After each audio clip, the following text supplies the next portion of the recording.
2024 की तैयारियां शुरू कर दी हैं।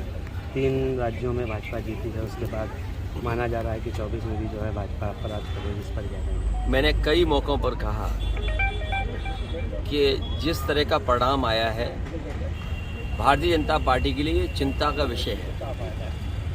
जहां कहीं टीवी पे, अखबार में या और लोगों से जो सुनने का मौका मिला है, सभी ने ये कहा कि परिवर्तन के लिए जनता ने वोट दिया। राजस्थान में कांग्रेस की सरकार थी, उसको हटाने के लिए जनता ने वोट दिया। छत्तीसगढ़ में कांग्रेस की सरकार थी, उसको हटाने के लिए वोट दिया।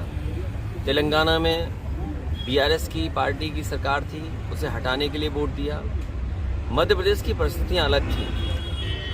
समाजवादियों को भी साथ लिया होता या अन्य दलों को साथ जोड़ा होता तो परिणाम मध्य प्रदेश का भी परिवर्तन का होता। जितने भी लोग हैं जिन्होंने भी उसकी समीक्षा की है चुनाव की, उन्होंने कहा कि जनता परिवर्तन चाहती थी और कुछ योजनाओं को लाभ पहुंचा, इसलिए सरकारें बनी। तो ये सबसे बड़ा चिंता का विषय है भारतीय जनता पार्टी के लिए, क्योंकि जब दिल्ली का चुनाव होगा तो जनता एक बार फिर परिवर्तन के लिए वोट देगी।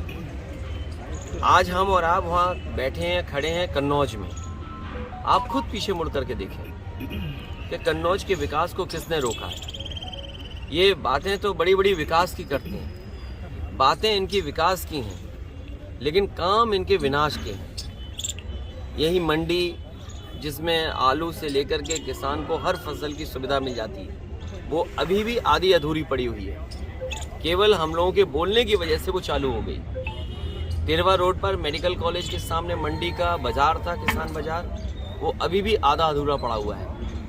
मेडिकल कॉलेज की स्थिति हमसे बेहतर आप जानते हैं, और अगर आपको दिखाना हो और अगर आप सच्चे और ईमानदार पत्रकार हैं तो अपने कैमरे और माइक लेकर के मेडिकल कॉलेज में किसी कोने में चले जाएं। जिस तरह से बजट मिलना चाहिए था वो बजट नहीं मिला, और ना बजट मिलने की वजह से आज मेडिकल कॉलेज में किसी भी गरीब का, किसान का और गांव में रहने वालों का इलाज नहीं हो पा रहा है। जिला अस्पताल में वो सुविधाएं नहीं हैं जहां गरीबों को इलाज मिल पाए, और लगातार अन्याय लोगों पर हो रहा है। महंगाई बढ़ गई, बेरोजगारी बढ़ गई। आप कन्नौज में बताइए, क्या कोई कारखाना लग गया? क्या उद्योग कोई आ गया? यही बीजेपी के लोगों ने सपना दिखाया कि निवेश के लिए हम बड़े बड़े कार्यक्रमों का आयोजन हुआ। क्या निवेश पहुंचा जमीन पर?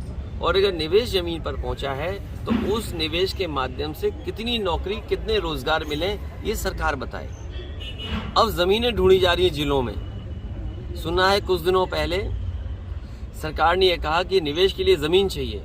जो सरकार 2 साल होने वाले हैं, अगर निवेश के लिए जमीन नहीं ढूंढ पाई है तो निवेश होगा कहां पर? आपके जिले में भी कहीं ना कहीं जमीन चिन्हित करने की कोशिश की होगी। तो बताइए, निवेश के लिए जमीन ढूंढ रहे हैं, और जो निवेश के लिए सब कुछ तैयार है वो आधा अधूरा पड़ा हुआ है। एम्बुलेंस इन्होंने बर्बाद कर दी, पुलिस को बेईमान इन्होंने बना दिया। अभी मैं आया हूँ, कई लोगों ने मुझे जानकारी दी कि पुलिस किस तरह अन्याय कर रही है उनके साथ। यहाँ बैठे लोग हैं, राजेंद्र हैं, बैठे हैं, इनके साथ कितना अन्याय हुआ। मुझे होम सेक्रेटरी तक कहना पड़ा, तब थोड़ी बहुत राहत मिली होगी उन्हें। तो ये स्थितियाँ हैं। अपने आप व्यवस्था कर ले कोई पुलिस के लिए तो पुलिस मदद कर देगी या निष्पक्ष कार्रवाई हो जाएगी। अगर आपने व्यवस्था नहीं की तो पुलिस आपके पीछे पड़ जाएगी, और अगर आप भी सच्ची खबर दिखाओगे तो हो सकता है आपके खिलाफ भी कार्रवाई हो जाए।